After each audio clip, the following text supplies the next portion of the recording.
बेटियों की रसोई। काम कर रही थी, तभी एक तेज आवाज उसके कानों में पड़ती है। भाभी, अरे ओ भाभी, कहाँ हो? आई रोशनी।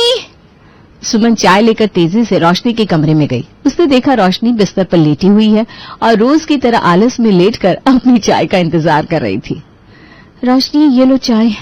रोशनी बिस्तर से उठकर अंगड़ाई लेते हुए कहती है, अरे वाह भाभी, आपको पता था मैं चाय के लिए आपको बुला रही थी। इसमें क्या बड़ी बात है, मैं जानती हूँ ना अपनी ननद की आदत को। भाभी, दिल खुश कर दिया आपने, क्या जबरदस्त चाय बनाई है, मजा आ गया। चाय देकर सुमन जैसे ही बरामदे में गई, वहां बैठी उसकी दोनों ननद उससे मजाक करने लगती है। ये लो, आ गई घर की जिम्मेदार बहू। भाभी, तुमने रोशनी दीदी की आदत खराब कर रखी है। अरे मैंने भला कैसे रोशनी की आदत बिगाड़ी, वो तो शुरू से ऐसी ही आलसी है। बहू, तो उसको कल से कमरे में चाय मत देने जाना। क्यों, क्या हुआ मम्मी जी? अरे बहू, उसको भी तो जल्दी उठने की आदत डालनी होगी ना, वरना ससुराल जाकर मेरी नाक कटवाएगी। ठीक है मम्मी जी। सुमन हमेशा घर के कामों में लगी रहती थी, फिर वो चाहे सबके लिए खाना बनाना हो, समय से सास ससुर की दवाई देना या उनकी सेवा करना, या फिर घर की साफ सफाई का ध्यान रखना हो, ये सब उसकी आदत थी। तीनों ननदें अपनी भाभी से बहुत प्यार करती थी। भाभी, अब दिन भर काम करती हो, थकती नहीं क्या?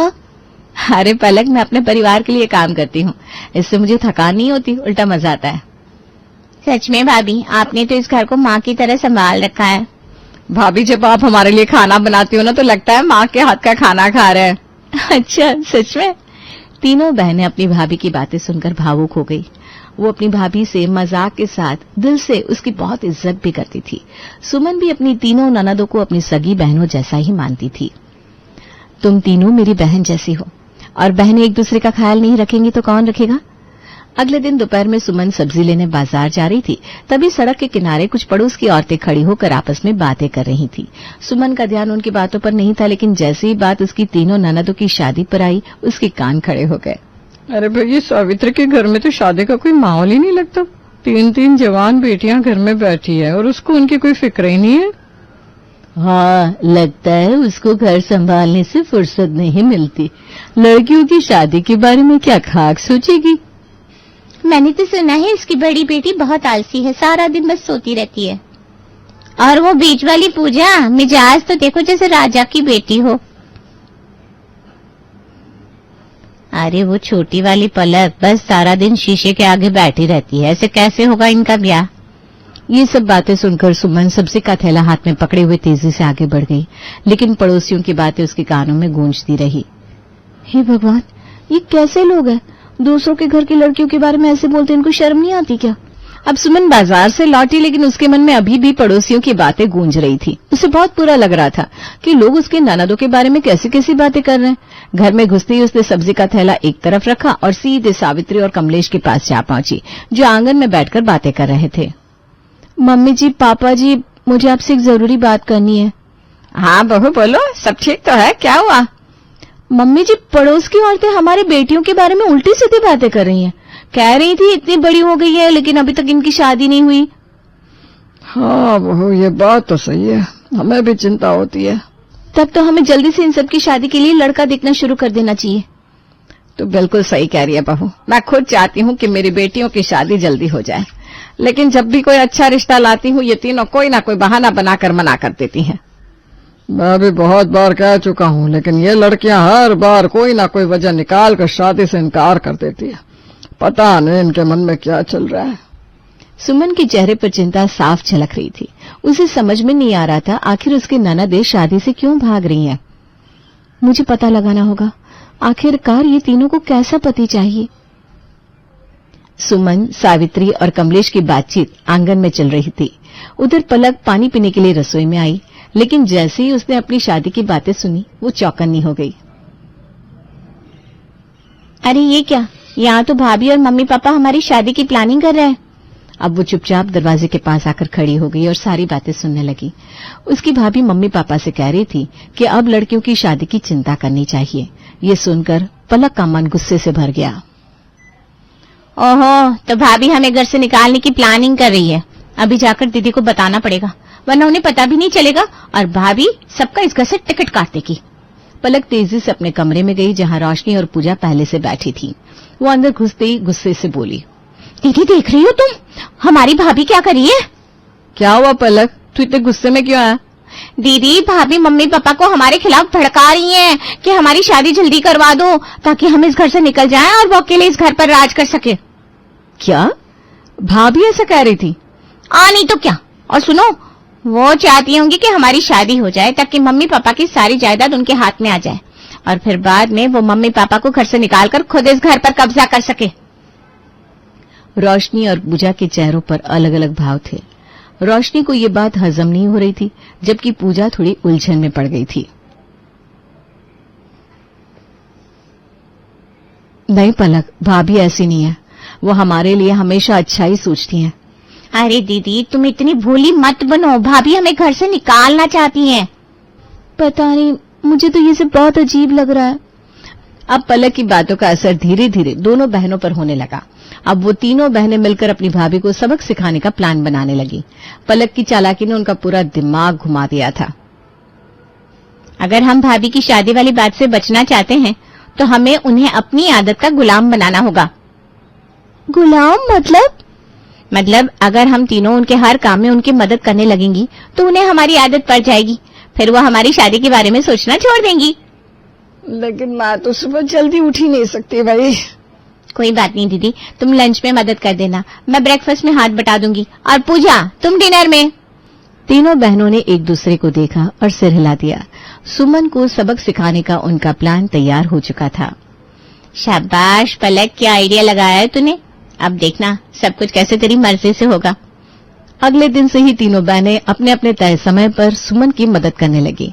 पलक सुबह की चाय और नाश्ते में हाथ बटाने लगी, पूजा रात के खाने में मदद करती और रोशनी दोपहर में सब्जियां काटने और रोटियां बनाने में लग जाती थी।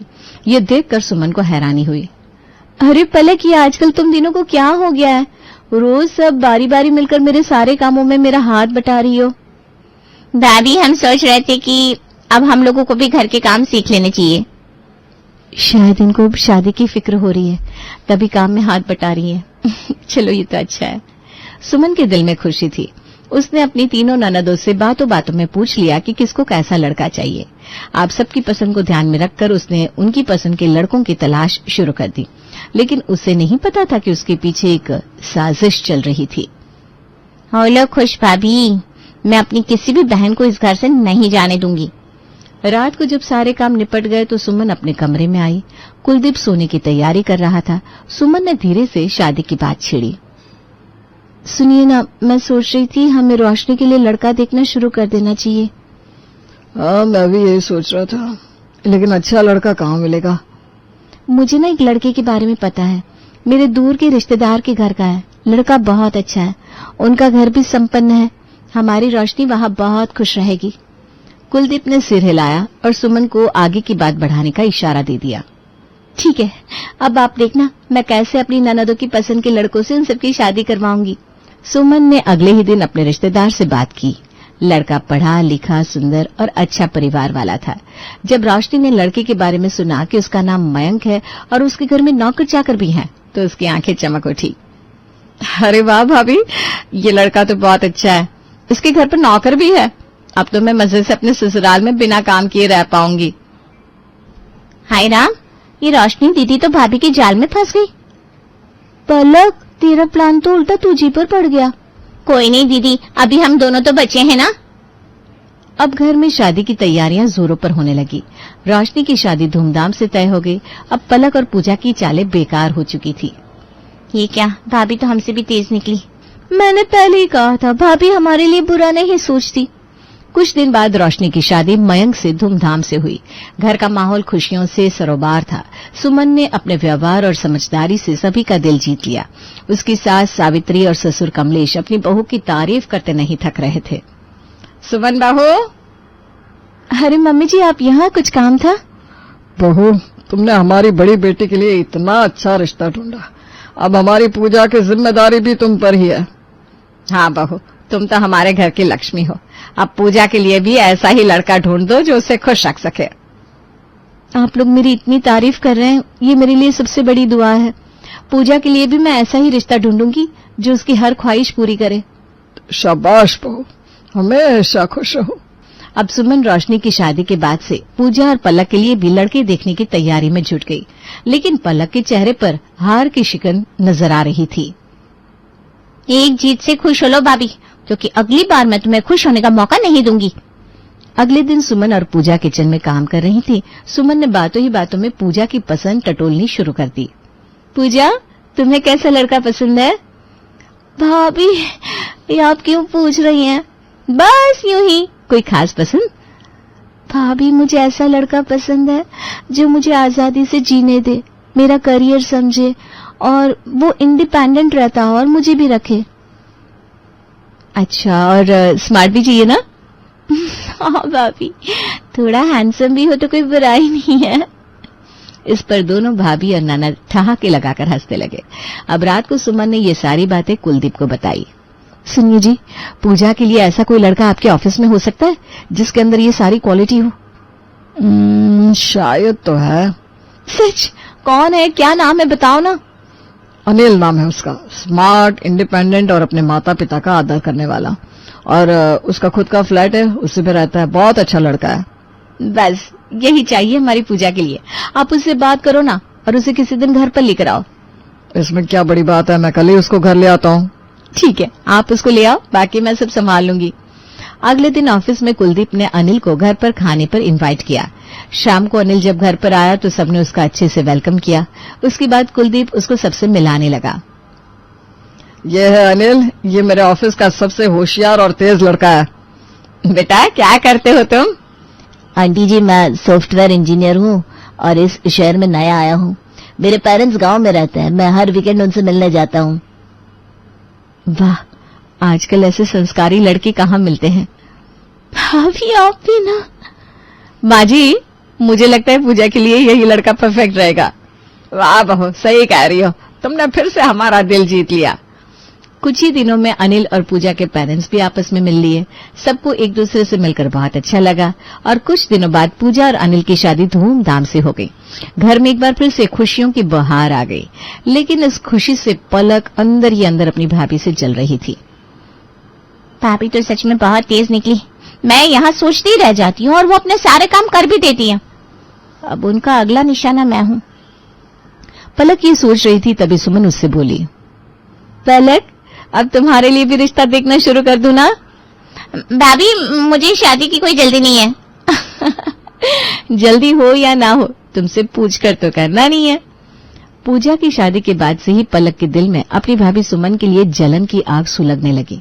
उसे लगता था कि अब भाभी उसके लिए भी रिश्ता ढूंढकर उसे भी इस घर से दूर कर देगी। वो मन ही मन सोचने लगी, नहीं, मैं ऐसा कभी नहीं होने दूंगी। भाभी को मेरे ऊपर राज करने नहीं दूंगी। मैं इनके सारे काम बिगाड़ दूंगी ताकि मम्मी पापा को भी लगे कि ये इतनी अच्छी नहीं है जितनी सबके सामने बनती है। पलक अब सुमन के काम बिगाड़ने के नए नए पैंतरे अपनाने लगी। कभी सब्जी में नमक ज्यादा डाल देती, कभी चाय में चीनी कम कर देती। एक दिन सुमन ने गेस्ट के लिए खीर बनाई। पलक ने उसमें जानबूझकर नमक डाल दिया। अरे बहू, ये खीर में नमक क्यों है? नमक? पर मम्मी जी, मैंने तो इसमें चीनी डाली थी।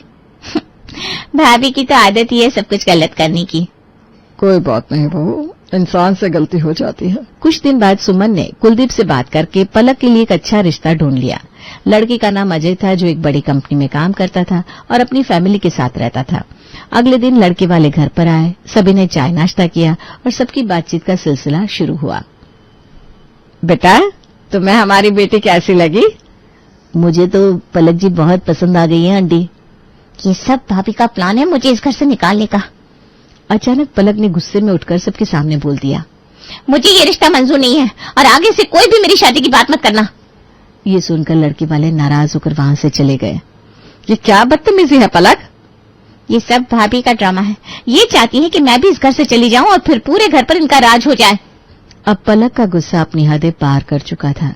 जब भी कोई पड़ोसी या रिश्तेदार घर आता, पलक सबके सामने सुमन की बुराई करने लगती। एक दिन उसकी गुड्डी मौसी घर आई। मौसी, भाभी तो बस घर के बड़े बड़े काम करने का दिखावा करती हैं, असल में कुछ आता नहीं इनको। अरे पलक बिटिया, हमने तो सुना था बहू ने रोशनी और पूजा का रिश्ता बहुत अच्छे अच्छे घरों से करवाया है। मौसी ये सब कहने की बातें हैं। मम्मी पापा ने वो रिश्ते देखे थे, तारीफ चालाकी से भाभी ने बटोर ली।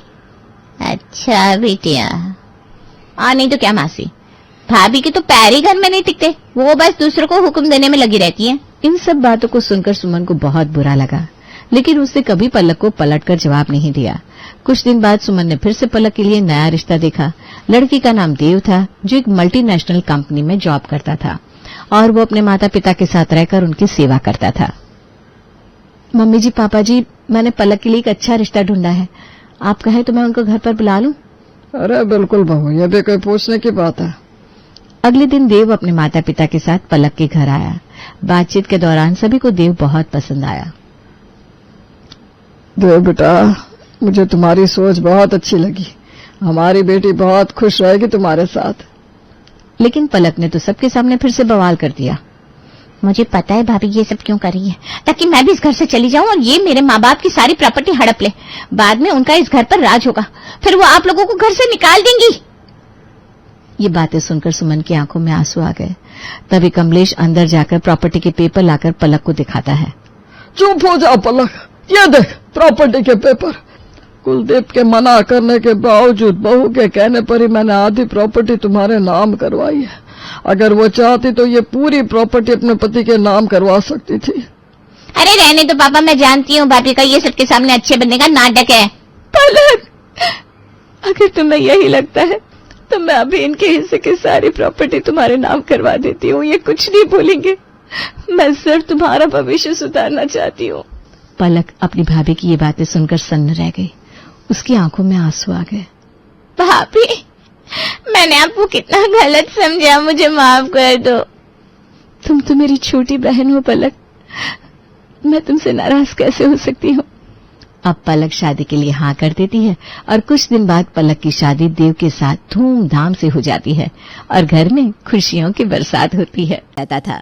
परिवार का मुखिया था संजय और संजय के साथ उस घर में रहती थी उसकी पत्नी गीता, बड़ा बेटा विनीत, बड़ी बहू ममता, छोटा बेटा राजीव और सबसे छोटी एक बेटी ऐश्वर्या। ऐश्वर्या का नाम उन्होंने अभिनेत्री ऐश्वर्या के नाम पर नहीं रखा था पर वो बेहद खूबसूरत थी। ऐश्वर्या, अरे ओ ऐश्वर्या, कहाँ है बेटा तू? हाँ मम्मी, क्या बात है बताओ। कमरे से चिल्ला रही है, ये नहीं कि बुला रही हूँ तो बाहर आए। अरे एक मिनट मम्मी, कुछ काम कर रही हूँ। क्या काम कर रही है, मैं भी तो देखूं। गीता ऐश्वर्या के कमरे में पहुंची तो पता चला कि वो आईने के सामने खड़ी लिपस्टिक लगा रही थी। वाह, ये जरूरी काम है तेरा। अरे मम्मी, खूबसूरत दिखना बहुत जरूरी है।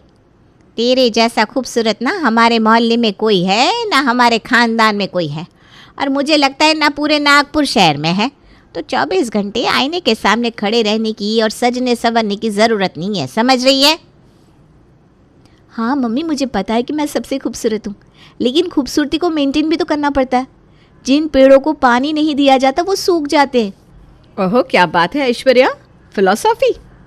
बस फिलॉसफी ही झाड़ती रहेगी, ये काम तो इससे कोई होगा नहीं। क्या काम है मम्मी, बताओ ना। आप तो बस ताने देना शुरू कर देती हो। क्या काम है मतलब?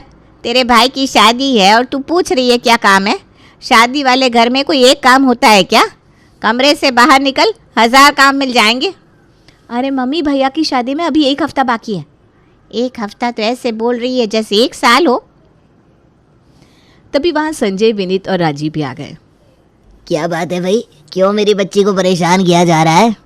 आपकी बच्ची को कोई भला परेशान कर सकता है? यही सबको परेशान करती है। ये बात तो सही है। हाँ, कुछ भी क्या, भैया सही कह रहा है। आप कुछ ना बोलो, वरना मैं आपकी शादी में नहीं आऊंगी। हाँ तुम मत आओ। पापा देखो ना भैया क्या बोल रहे हैं। तुम सब मेरी बच्ची को परेशान करना छोड़ दो, वरना बहुत पीटोगे। चलो जाओ, अपना अपना काम करो। हम अपना काम कर लेंगे, अपनी लाडली को भी कुछ काम दे दो। ठीक है, जाओ ऐश्वर्या, अपनी भाभी के साथ शॉपिंग करके आओ। तुम्हें लहंगा लेना है ना? हाँ चलो ना ममता भाभी। ऐश्वर्या और ममता बाजार जाने के लिए तैयार होकर निकल गई। रास्ते में ममता ने देखा कि ऐश्वर्या का मूड बहुत अच्छा है। ऐश्वर्या, ऐसा लग रहा है जैसे तो बाजार नहीं किसी रैंप वॉक पर जा रही है। भाभी, बाजार में भी मॉडल्स जैसा दिखना चाहिए। हो सकता है कोई बड़ा डिजाइनर मुझे नोटिस कर ले। हाँ हाँ, और फिर तुझे सीधा पेरिस बुला ले। क्यों नहीं, मैं तो बस तैयारी कर रही हूँ।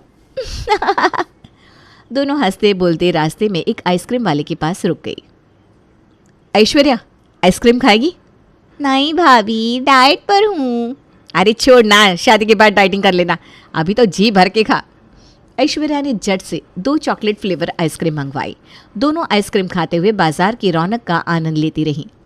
भाभी, नागपुर के बाजार में अलग ही मजा है। हाँ, पर अब जल्दी चल, लहंगा ढूंढना है ना। कुछ देर में दोनों एक बड़ी और चमचमाती दुकान पर पहुंची। दुकानदार ने जैसे ही ऐश्वर्या को देखा, उसकी खूबसूरती में खो गया। जी, क्या सेवा कर सकता हूँ? सबसे पहले अपनी आंखें सही जगह पर रखो और लहंगा दिखाओ। जी सॉरी मैडम, अभी दिखाता हूँ। दुकानदार ने अलग अलग रंग और डिज़ाइनर के लहंगे निकाले। ममता को एक सुरमई रंग का लहंगा पसंद आया, जिसकी कीमत 7,000 रुपये थी। ऐश्वर्या, ये देख कितना सुंदर लहंगा है। भाभी, ये तो बहुत बेसिक है, मुझे नहीं पसंद। तभी ऐश्वर्या की नज़र दुकान में एक मैनिक्विन पर पड़ी। उस पर बेबी पिंक कलर का बेहद खूबसूरत लहंगा था। भाभी, वो देखो, वो कितना प्यारा है। चल ना, पास जाकर देखते हैं। रुकिए, मैं ला कर दिखाता हूँ। दुकानदार ने मैनिक्विन से लहंगा उतार कर ऐश्वर्या को दिखाया। यही चाहिए, कितना सुंदर है। मैडम, ये बहुत खास डिज़ाइन है, इसकी कीमत 40,000 रुपये है। 40,000? ऐश्वर्या, ये कुछ ज़्यादा ही महंगा है। नहीं भाभी, मुझे यही चाहिए। ममता ने समझाने की बहुत कोशिश की, लेकिन ऐश्वर्या नहीं मानी।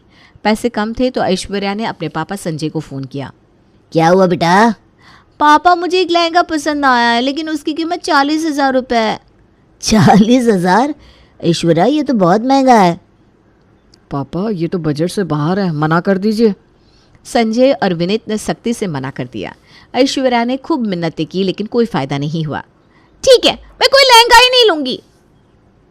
वो खाली हाथ घर लौट आई और मन ही मन ठान लिया कि वो सिर्फ वही लहंगा पहन लेगी, वरना कोई और नहीं। ऐश्वर्या घर पहुंची और सीधे अपने पापा संजय के पास गई। उनके पास बैठते हुए उसने बड़े प्यार से पूछा, पापा, आप मुझे शादी के लहंगे के लिए मैक्सिमम कितने पैसे दे सकते हैं? बेटा, मैंने पहले ही कहा है, 10,000 से ज़्यादा नहीं। पापा, कम से कम 20 तो दे दीजिए, मैं बाकी का खुद अरेंज कर लूँगी। देख ऐश्वर्या, 10,000 का लेना है तो ले, वरना पुरानी साड़ी पहन लेना। तेरे नखरे बढ़ते ही जा रहे हैं। पापा, पुरानी साड़ी? मेरे जैसी बेटी के साथ ऐसा अन्याय। मैं नागपुर की सबसे खूबसूरत लड़की हूँ और आप चाहते हैं कि मैं पुरानी साड़ी पहनूं? तेरी नाटकबाजी मेरे ऊपर नहीं चलने वाली। बस अब कोई बहस नहीं, कल जाकर कोई लहंगा ले आना चुपचाप। लहंगा आएगा तो वही आएगा, वरना कुछ नहीं आएगा, और मैं वो ला कर रहूँगी। ऐश्वर्या चुप हो गई थी, लेकिन वो हार मानने वालों में से नहीं थी। उसे पता था कि उसके पापा को कैसे मनाना है। अगले दिन सुबह सुबह 6 बजे जब पूरे घर में सन्नाटा था, ऐश्वर्या उठी और सीधे रसोई में चली गई। उसने संजय की पसंद के आलू पराठे और अदरक वाली चाय बनानी शुरू की। ऐश्वर्या, तू सुबह सुबह उठकर किचन में? सब ठीक तो है? हाँ मम्मी, पापा के लिए नाश्ता बना रही हूँ। तेरी इस अचानक सेवा भावना के पीछे जरूर कोई चाल है। जाइए मम्मी, आप एक बेटी का अपने पिता के लिए प्यार नहीं समझ सकती। चल, नाटंकी बास। जब संजय ने नाश्ता देखा तो हैरान रह गया। ये क्या, मेरी ऐश्वर्या सुबह 6 बजे उठ गई? मुझे तो लग रहा है कि सूरज पश्चिम से निकला है। पापा, आपके लिए इतना तो कर ही सकती हूँ ना मैं। संजय खुश होकर मुस्कुराया और कहा, मुझे पता है ये तू किस लिए कर रही है, पर तू अपने काम में कामयाब हो गई।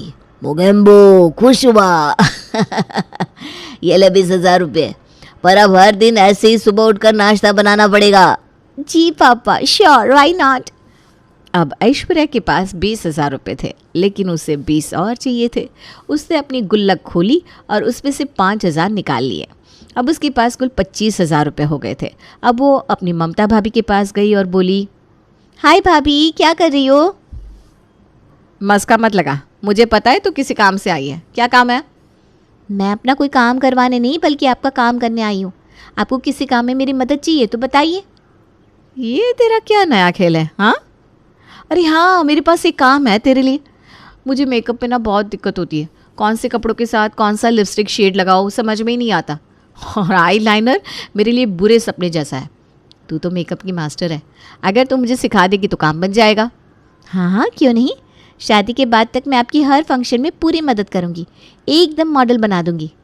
पर इसकी फ़ीस लगेगी। फीस? अब तो फीस लेगी मुझसे? हाँ भाभी, क्योंकि मैं प्रोफेशनल काम कर रही हूँ।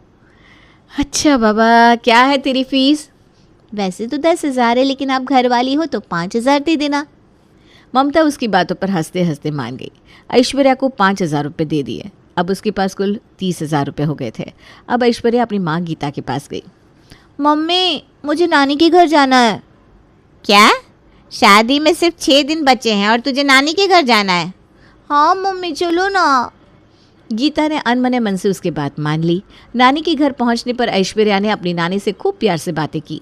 विदाई के वक्त नानी ने उसे 1,000 रुपये दिए और मामा ने भी खुशी खुशी 1,000 रुपये दे दिए। अब उसके पास थे 32,000। अच्छा बेटा, अब मुझे समझ में आया तुझे नानी के घर क्यों आना था। अरे मम्मी, कैसी बात कर रही हैं? ये तो नानी और मामा का प्यार है। जब वो घर वापस पहुंचे तो पता चला कि संजय के दोस्त घर आए हुए हैं।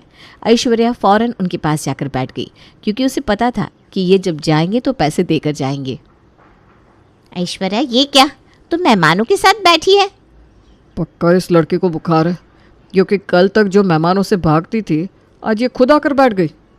या तो इसके सर पर चोट लगी है या फिर इसके दिमाग में कोई योजना चल रही है। भैया अंकल, आप मेरे घर वालों की बातों पर ध्यान मत दीजिएगा, दे आर हेटर्स। तू तो बहुत जॉली है बिटिया। सो तो मैं हूँ। ऐश्वर्या ने उनसे खूब बातें की, उनकी तारीफें की और माहौल खुशनुमा बना दिया। संजय के दोस्त जाते वक्त उसे 1,000 रुपये दे गए।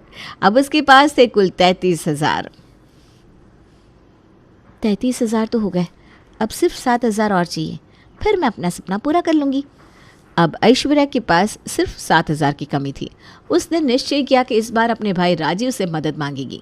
सीधा उसके कमरे में पहुंची और धीरे धीरे आवाज़ में कहने लगी, भैया, मैं आपकी छोटी बहन हूँ ना। हाँ, तू मेरी बहन है, ये क्या नया सवाल है? और मैं आपकी प्यारी बहन हूँ, है ना? हाँ है तो, पर तू ये बार बार क्यों पूछ रही है? भैया, अगर मुझे किसी चीज़ की ज़रूरत पड़े तो आप मेरी मदद करेंगे ना? अरे तेरी मदद क्यों नहीं करूँगा बहना, बोल क्या चाहिए? भैया, मुझे 7,000 रुपये चाहिए। राजीव को ये सुनकर थोड़ा झटका लगा। 7,000? इतने पैसे क्यों चाहिए तुझे? भैया, आपकी शादी के लिए मैंने एक लहंगा देखा है, वही लेना चाहती हूँ। सोचिए, आपकी इकलौती बहन आपकी सालियों के सामने फीकी लगेगी तो आपको कैसा लगेगा? क्या? अरे भैया, अगर आपकी बहन दूसरों के सामने बेसिक कपड़े पहनेगी तो लोग क्या कहेंगे? वो कहेंगे राजीव अपनी बहन का ख्याल नहीं रखता। अरे पर भैया, मैं आपसे कभी कुछ नहीं मांगती, सिर्फ इस बार मेरी मदद कर दीजिए। ऐश्वर्या ने ऐसा नाटक किया कि राजीव का दिल पिघल गया। उसने अपनी जेब से 10,000 रुपये निकालकर ऐश्वर्या को दे दिए। ये ले, अब खुश? भैया, आप दुनिया के सबसे अच्छे भाई हैं। ऐश्वर्या की खुशी का ठिकाना नहीं था। अब उसके पास पूरे 40,000 रुपये हो चुके थे। ऐश्वर्या उसी वक्त सारे पैसे लेकर लहंगे की दुकान पर पहुंची। उसने वही लहंगा खरीदा जो उसे पसंद था। उसे ऐसा लग रहा था जैसे उसे कोई बहुत बड़ी जंग जीत ली हो। मैडम, ये लहंगा आपकी पर्सनालिटी को और भी खूबसूरत बना देगा। मुझे पता है, tell me something I don't know. उसने लहंगे को एक बड़े बैग में रखा और घर पहुंची, ताकि किसी को पता ना चले कि उसने कौन सा लहंगा खरीदा है। अब जब शादी का दिन आया तो ऐश्वर्या ने अपना लहंगा पहना और तैयार होकर बाहर आई। वो सचमुच किसी परी से कम नहीं लग रही थी। सभी लोग उसे देखकर दंग रह गए। मेरी बेटी तो राजकुमारी लग रही है। लगता है आज बहुत से लड़कों को हार्ट अटैक आने वाला है। चुप रहिए, ऐसा कुछ मत बोलिए। ये तो वही लहंगा है ना? यस, मैं जो चाहती हूँ पाती हूँ। वो सब बारात में पहुंचे और वहां ऐश्वर्या ने अपने लहंगे का खूब दिखावा किया। हर किसी से जाकर उसने अपनी तारीफें बटोरी। ऐश्वर्या, ये लहंगा कहाँ से लिया?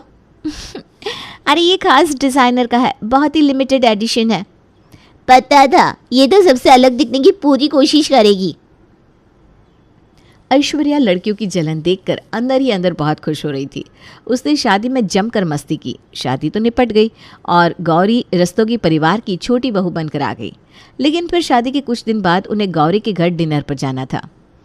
अरे आज मैं क्या पहनूं, कुछ समझ में ही नहीं आ रहा।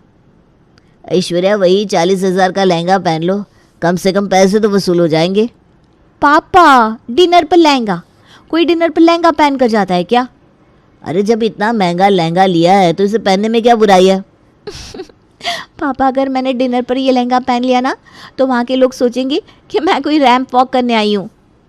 बेटा एक बार पहनने में क्या जाता है? मम्मी मेरी इज्जत का सवाल है। डिनर पर लहंगा पहनना मतलब खुद का मजाक बनाना। आखिरकार सबने हार मान ली और ऐश्वर्या एक सूट पहनकर डिनर पर चली गई। अब उसका लहंगा अलमारी में बड़े आराम से रखा था, लेकिन घर वालों की परेशानी ये थी कि इतने महंगे लहंगे का इस्तेमाल सिर्फ एक दिन के लिए हुआ। कुछ दिनों बाद ऐश्वर्या के कजिन की शादी का न्योता आया। जैसे ही ये खबर घर में फैली, सबके बीच कपड़ों की चर्चा शुरू हो गई। ऐश्वर्या तेरे पास तो अब एकदम परफेक्ट लहंगा है, वही 40,000 वाला पहन ले। मम्मी क्या बात कर रही हो, वो लहंगा एक बार पहन चुकी हूँ ना मैं। तो एक बार पहन लिया तो क्या अब उसे जला दे? 40,000 का है भाई। मम्मी 40,000 का हो या 40 लाख का, सबने देख लिया है उसे। बार बार वही कपड़े पहनना मतलब खुद की बेइज्जती करवाना। अरे इतने महंगे लहंगे का ये हाल है, पैसे की कीमत समझो भाई। मम्मी चिल ना, मैं साड़ी पहन लूँगी। अब कुछ दिनों बाद पड़ोस में एक और शादी थी। गीता को लगा इस बार ऐश्वर्या मान जाएगी। ऐश्वर्या अब इस शादी में तो वही लहंगा पहनना। हाँ मम्मी आप भी ना, कजिन की शादी में नहीं पहना, अब मौली की शादी में पहन लूँ। तो क्या करेंगे उस लहंगे का? अलमारी में सड़ाएंगे? अरे मम्मी वो मेरी शादी स्पेशल लुक का हिस्सा था, अब उसका काम खत्म। अब पूरे घर में यही चर्चा थी कि इतने महंगे लहंगे का क्या होगा। ऐश्वर्या ने तो उसे पहनने से तौबा कर ली थी। धीरे धीरे घर वाले उस लहंगे का अलग अलग तरीके से इस्तेमाल करने लगे। सबसे पहले छोटी बहू गौरी ने पहल की। मम्मी जी वो दीवार की सजावट के लिए कुछ चाहिए था। क्या चाहिए? ऐश्वर्या के लहंगे की चुन्नी। गीता ने बिना कुछ कहे लहंगे की चुन्नी निकाल कर गौरी को दे दी। गौरी ने उससे घर की दीवार पर सजावट कर दी। बात यहीं खत्म नहीं हुई, बड़ी बहू ममता ने तो और भी अनोखा काम कर दिखाया। इस लहंगे का ब्लाउज तो बहुत ही खूबसूरत है, इसे अपनी साड़ी के साथ पहनकर देखती हूँ। ममता ने लहंगे का ब्लाउज पहनकर साड़ी के साथ ऐसा लुक तैयार किया कि पूरे घर में हंसी का माहौल बन गया। भाभी ये क्या कर रही हो? अरे तुम्हारा लहंगा तो मल्टीपर्पज़ है। सब ममता का नया लुक देखकर खूब हंसे। उसी शाम पड़ोस के बच्चे उनके घर आए और बोले, आंटी हमारे क्राफ्ट के प्रोजेक्ट के लिए कुछ सजावटी सामान चाहिए, आपके पास है क्या? गीता को कुछ याद नहीं आया, लेकिन ऐश्वर्या का लहंगा उसकी आंखों के सामने आ गया। उसने लहंगे में से सितारे और नग निकालकर बच्चों को दे दिए। आंटी ये तो बहुत सुंदर है। बच्चे खुशी खुशी चले गए। अब उसके लहंगे का अलग अलग हिस्सों में इस्तेमाल होने लगा। इसी बीच एक दिन ऐश्वर्या की बचपन की सहेली रिया उससे मिलने आई। बातचीत के दौरान रिया ने ऐश्वर्या से उसका लहंगा मांगा। ऐश्वर्या सुना है तूने शादी में 40,000 का लहंगा खरीदा था, अब मेरी बहन की शादी है तो मुझे भी पहनने को दे देना। अरे दे तो दूँ, पर मेरा लहंगा कहाँ रखा है मुझे याद ही नहीं है, रुक मैं ढूंढती हूँ। ऐश्वर्या ने अलमारी खंगाली लेकिन लहंगा नहीं मिला। फिर उसने पूरे घर में लहंगे की खोज शुरू की और जब उसने देखा कि उसका लहंगा घर की सजावट और बाकी कामों में इस्तेमाल हो रहा है तो वो दंग रह गई। मम्मी ये क्या कर दिया आपने? मेरा 40,000 का लहंगा दीवार की सजावट में इस्तेमाल हो रहा है और लहंगे पर से सारे सितारे और नग कहाँ गए? बेटा वो तो पड़ोसी के बच्चे ले गए क्राफ्ट के लिए। क्या? अरे जब तूने खुद तय कर लिया था कि इसे दोबारा नहीं पहनना तो इसे किसी के काम तो आना चाहिए ना। इतने में ममता भी वहां आ गई। ऐश्वर्या 40,000 का लहंगा तूने एक बार भी सही से इस्तेमाल नहीं किया, कम से कम घर के कामों में तो आ रहा है। ननद जी मेरी तो शादी का लहंगा था, फिर भी मैंने अब तक 3 बार पहन लिया और आप? ऐश्वर्या तेरे 40,000 के लहंगे की कहानी तो बहुत ही मज़ेदार है। ऐश्वर्या को अपनी गलती का एहसास हुआ। उसने सोचा कि अगर उसने लहंगे का सही इस्तेमाल किया होता तो ये दिन देखने को नहीं मिलता। अब उसे वाकई पछतावा हो रहा था।